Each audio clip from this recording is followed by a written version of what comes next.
Alright, this video here, I'm going to show you how to do a caller ID. All you have to do is go here, click settings.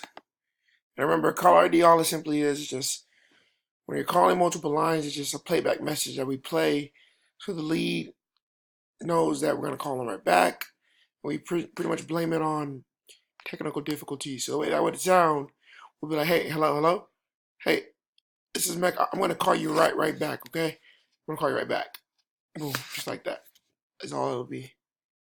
So you go to settings, you go to callback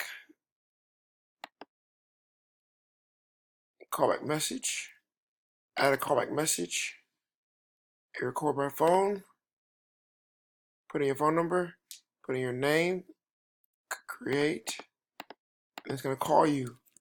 It's going to be recording. So here, okay, and they're calling you right now. I'm not going to do that. Then you save it, and then once you save it, that's your callback message.